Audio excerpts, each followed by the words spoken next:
We often hear leaders say, we just want people to speak up. We want earlier disclosure. We want people to ask for help sooner. But after months of conversations across aviation, air traffic control, airspace medicine, human performance and safety leadership, I believe we may be asking the wrong question. Because disclosure is not actually the outcome. Trust is. And disclosure is simply the evidence that trust exists. Welcome to Thrive at the Top, the podcast for leaders, safety professionals, and decision makers navigating high-pressure industries and done with surface-level solutions. Here, we talk about the realities of human performance, psychological safety, resilience, and what it actually takes to sustain people and performance in complex operational environments. I'm your host, Mabel Munyamani, human performance risk strategist, founder of Complete Wellbeing Global, and the creator of the Safe Pillars Framework. And today, I want to talk about something that has quietly followed me across conversations this year. Aviation keeps talking about disclosure, and perhaps we are focusing on the wrong thing, because disclosure is not the outcome. Trust is. At the Airspace World in Lisbon, I had several conversations after my presentation. One theme surfaced repeatedly: fear of disclosure. Controllers hesitant to speak up, concerns about what happens after disclosure, questions around confidentiality, and questions around psychological safety. There were questions around career impact, and what stayed with me was this: in many organizations, there is a genuine desire to support people. Leaders care, systems exist, support pathways exist, yet still people do not disclose. They hesitate. Why? Because disclosure is never just about support. Disclosure is about trust. People ask themselves questions such as, is this actually safe? What happens if I speak up? Would this affect my career?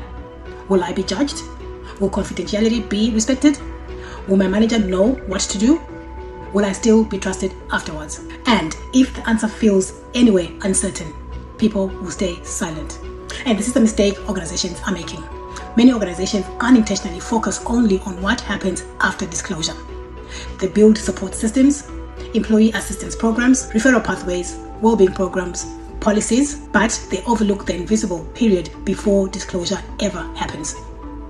The period where someone is fatigued, struggling, overwhelmed, quietly deteriorating, trying to self-manage, wondering whether speaking up is worth the risk. This is what I increasingly call the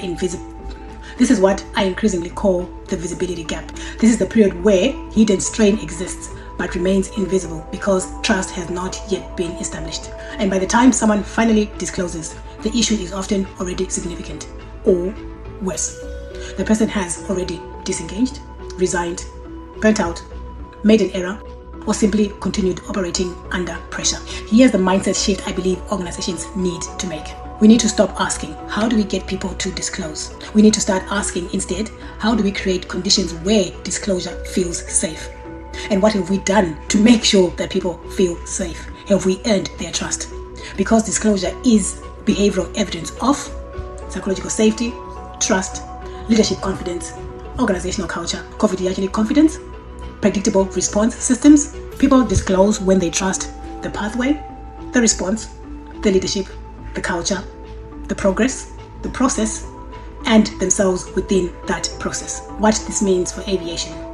In aviation especially, this matters because many roles operate under high accountability, high cognitive load, medical scrutiny, performance pressure, safety critical expectations, identity-based careers. And in those environments, fear of unintended consequences can quietly shape behavior, which means organizations cannot simply say, speak up. They must demonstrate that speaking up is safe, that leaders know how to respond, that confidentiality is respected, that people will be supported, and that disclosure does not automatically equal punishment or exclusion.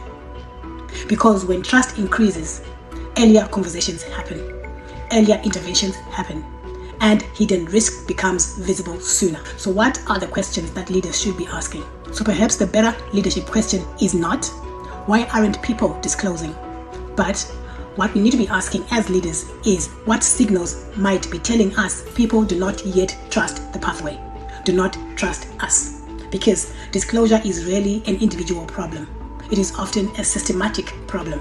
It is also a culture problem, a trust problem, a leadership challenge. If there is one thing I left Airspace World thinking about, is this: aviation is increasingly recognizing that human performance matters, but Sustainable human performance depends on psychological safety, and psychological safety depends on trust. Disclosure is not the outcome. Disclosure is a mechanism. Trust is the outcome. And perhaps one of aviation's next great human performance question is, how do we build systems people trust before strain becomes visible? If this conversation resonated with you, particularly if you're leading teams in aviation, air traffic control, aerospace medicine, or other high-consequence operational environments, perhaps this is the better question for you. How confident are you in that people in your organization feel safe to speak up before performance, safety, or well-being becomes impacted? Because disclosure is really an individual problem, challenge, or case to deal with.